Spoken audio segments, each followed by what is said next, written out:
De um lado, o Fluminense de Renato Gaúcho, que está invicto a 5 jogos. Do outro, o Internacional de Roger Machado, que também não sabe o que é perder a 5 partidas. Esse é o Jogão de Logo Mais no estádio Beira-Rio. A partir das 8h30 da noite, a bola vai rolar na fria cidade de Porto Alegre pela 11ª rodada do Campeonato Brasileiro. O último jogo, a despedida do Fluminense antes de embarcar para os Estados Unidos para a tão esperada Copa do Mundo de Clubes. O bicho vai pegar, a expectativa está alta, mas antes tem esse jogão que é muito, sim, é muito importante para que o Flu se mantenha na parte de cima da tabela do Brasileirão. Vem comigo que eu vou te contar essa história. Todas as informações, análises, absolutamente tudo que você precisa saber para ficar muito bem informado sobre Internacional e Fluminense logo mais pelo Campeonato Brasileiro. Vem comigo, bora de pré-jogo.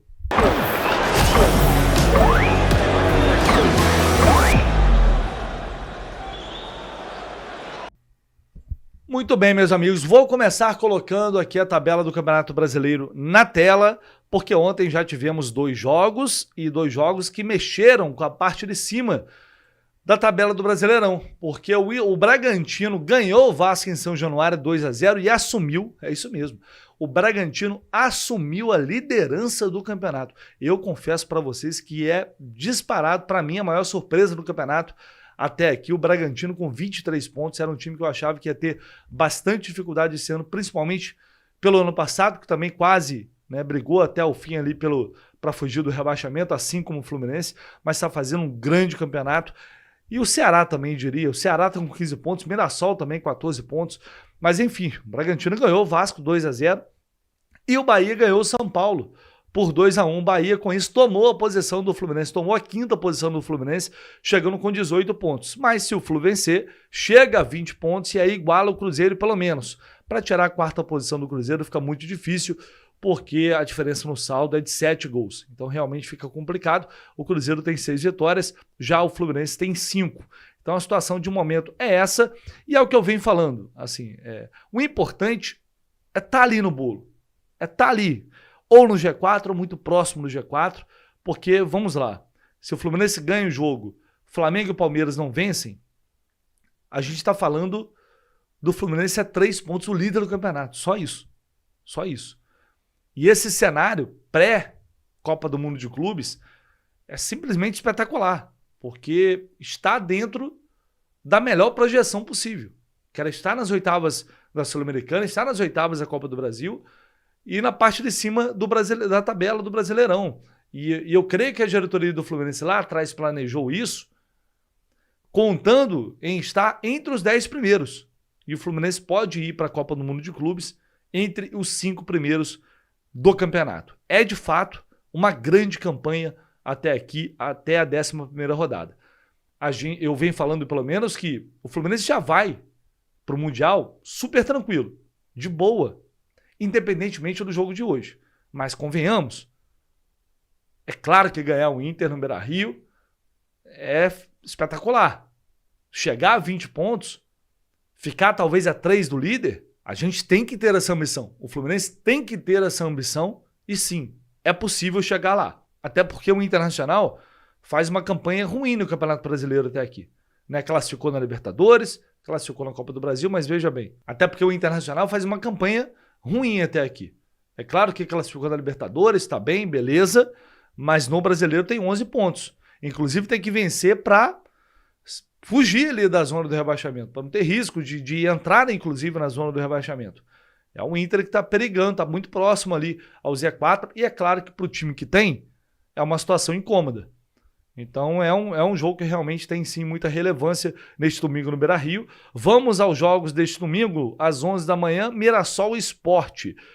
Às 4 da tarde, Santos e Botafogo na Vila Belmiro, Juventude e Grêmio no Alfredo Jaconi. Às 6h30, Flamengo e Fortaleza, Corinthians e Vitória na Neoquímica Arena, Ceará e Atlético Mineiro no Castelão. Mais tarde, às 7h30, Cruzeiro e Palmeiras no Mineirão. E, claro, fechando a rodada, portanto, Internacional e Fluminense são os jogos de hoje. Colocando aqui na tela o histórico do confronto entre as duas equipes, aqui o site flusão.info, a gente observa, ano passado perdeu no Beira-Rio por 2-0, A última vitória foi aquele jogo histórico, inesquecível, maravilhoso, incrível e tudo mais, e todos os adjetivos possíveis, que nos faz ter uma lembrança especial do Beira-Rio. Foi aquela vitória de virada por 2-1. Mas no cenário recente, assim, nos últimos 12 jogos, a gente vê um Fluminense vencendo 5 partidas, o Internacional 4 e 3 empates. Então é um confronto equilibrado, né? São 95 jogos entre as equipes, 31 vitórias do Flu, 29 empates e 35 vitórias do Internacional. Vamos então à provável escalação do Fluminense, sempre com o oferecimento, a parceria da KTO aqui no canal do Lessa. Não vai ser diferente hoje. O que é diferente é o favoritismo do Inter, obviamente, porque joga em casa. Fluminense, uma vitória do Fluminense, odd 4,10, tá? Só isso para vocês. Odd 4,10. Vitória ou empate, dupla chance, 1,77. Se você acredita que o Fluminense vai arrancar pelo menos um empate no Beira-Rio, tá aí. 1,77 é a odd. Para o Fluminense fazer pelo menos um golzinho, 1,64. Acho que é uma odd justa, mas olha só o oddão. O oddão aqui na KTO tá Fluminense um empate, ou seja, dupla chance, com os dois times fazendo gol.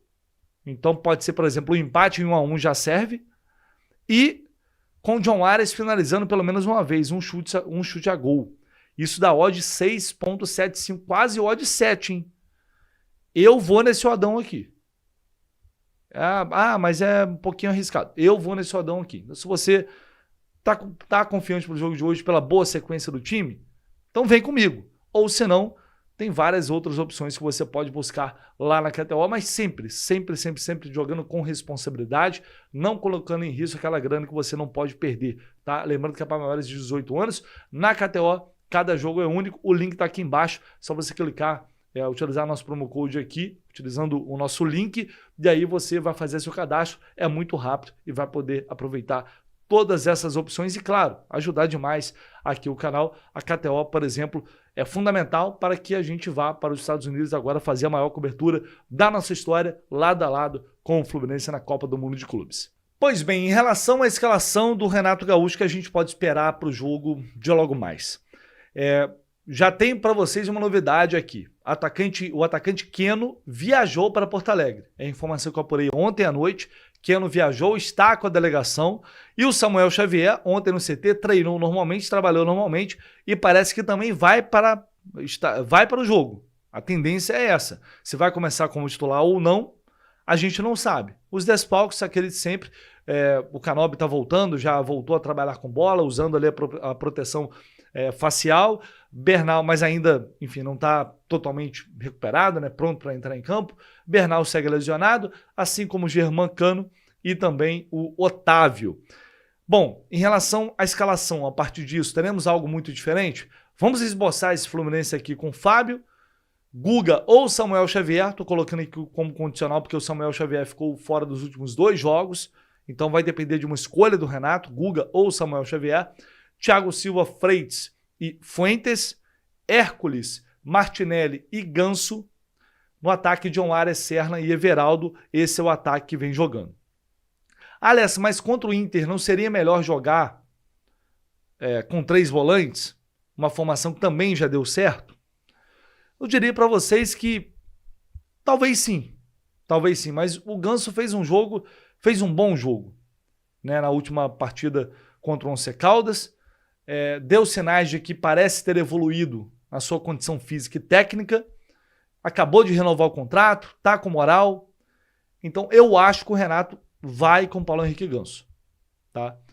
Mas para enfrentar um Internacional, talvez um meio de campo um pouco mais encorpado, com Nonato, Hércules e Martinelli, que já funcionou bem em outras partidas, talvez fosse melhor.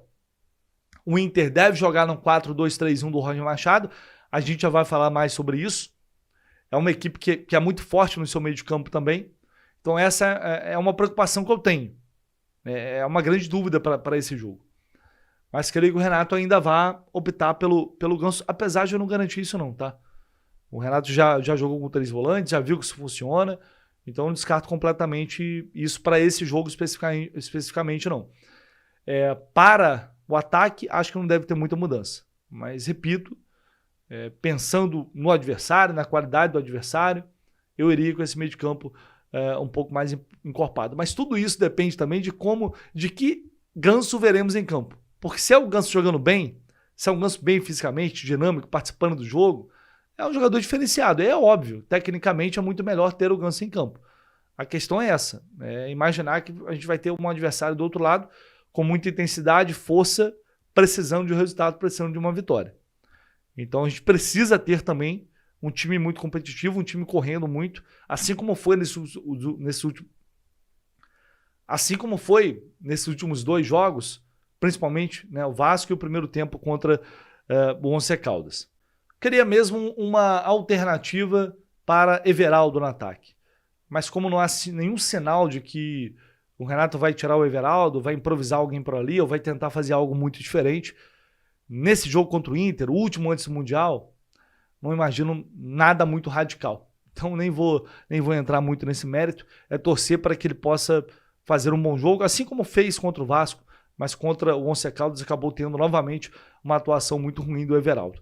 No geral, acho que não tem muito segredo em relação a essa provável escalação do Fluminense. A novidade mesmo pode ser o Keno, portanto, no banco de reservas, aparecendo como uma opção para o segundo tempo. No mais, é fazer aquele jogo intenso, aplicado, focado, né? Um jogo com vibração, a gente viu isso no clássico contra o Vasco, no primeiro tempo contra o Once Caldas, que foi suficiente para construir aquela vitória importantíssima na Sul-Americana. O time não pode perder isso. O Renato falou sobre isso depois dos jogos. Aliás, já vinha falando sobre isso. Né? Ter realmente essa atitude, essa força. É o último jogo antes do Mundial. Então não tem que se poupar. Vai ter 2 semanas depois até a estreia contra o Borussia Dortmund. É tempo para se recuperar, é tempo para treinar, para trabalhar e para evoluir até lá. Então hoje é pé embaixo. Ah, mas será que ninguém vai pensar, se poupar, porque se machucar agora fica fora da competição? É um risco para todo mundo. A gente sabe, é um risco para todo mundo. Mas estamos falando de Campeonato Brasileiro. Estamos falando do Fluminense podendo fechar esse pré-mundial na 5ª posição. É muita coisa, 20 pontos é bastante coisa. 11ª rodada, podendo ficar a 3 pontos do líder. A gente tem que pensar alto, o time vem pontuando muito, está realmente fazendo um grande início de competição, então não tem por que pensar diferente. Vamos deixar para pensar no Mundial, no amanhã, a partir de amanhã. Hoje tem esse jogo que é muito grande e o Fluminense, eu não tenho dúvidas, tem condições de competir com o Internacional e trazer pontos de Porto Alegre. Vamos ver o que disse o lateral direito Samuel Xavier, à Flu TV, sobre o momento do time, expectativa para o Mundial, o jogo de hoje. Fala aí, Samuca. Muito feliz de estar de volta, né? A gente quer, o jogador, o atleta, ele quer estar sempre em campo, né? Participando dos treinamentos, dos jogos. Fiquei esses 2 jogos fora aí, mas estou feliz de estar de volta e estar podendo defender as 3 cores. A gente tá com essa expectativa, né, de ir para os Estados Unidos, mas a gente sabe que temos um jogo importante, né, um jogo de Campeonato Brasileiro, pelos nossos objetivos que a gente quer, né, dentro da competição. A gente está bastante focado para esse jogo, né? A gente sabe que depois vamos ter uma semana aí para poder fazer a viagem, mas esse jogo é mais uma decisão para a gente, né, que a gente está encarando, então é um jogo importante onde a gente tem que buscar os 3 pontos. Tem uns jogos aí que, né, teve muitas emoções, né, e é um jogo difícil a gente jogar no Beira-Rio, mas são 2 grandes equipes, né, e a gente está preparado para fazer um grande jogo. Se Deus quiser, a gente voltar com os 3 pontos. A arbitragem, para a gente fechar aqui o nosso pré-jogo, Lucas Paulo Torezin, do Paraná, apita a partida, auxiliado pelo Nailton Júnior de Souza Oliveira, do Ceará, e o Andrei Luiz de Freitas, que é do Paraná. O VAR vai ser o Diego Pombo Lopes. Esse árbitro só apitou, eu confesso que eu não conheço, não me lembrava dele, ele apitou um jogo do Fluminense, que foi ano passado, naquela vitória sobre o Bragantino, lá em Bragança Paulista, 1-0. O Fluminense venceu aquele jogo com o gol de Cauã Elise, vitória providencial. Foi ele que apitou aquela partida, não tivemos muita polêmica, enfim, é um árbitro que realmente não conheço desse quadro da CBF. Tomara que ele faça um bom jogo logo mais em Porto Alegre. Transmissão do Premier do Sport TV, tá? Você fique ligado por lá, mas também ligado com a gente. Deixa o áudio na nossa transmissão, Jornada Catel 1902, como sempre, em cima do lance, lado a lado com o Fluminense, direto no Beira-Rio com o Fio, e nós aqui do Rio de Janeiro também incorporando a nossa transmissão, que começa a partir das 6h30 da noite. Já estaremos ao vivo com toda a cobertura, transmissão e pós-jogo.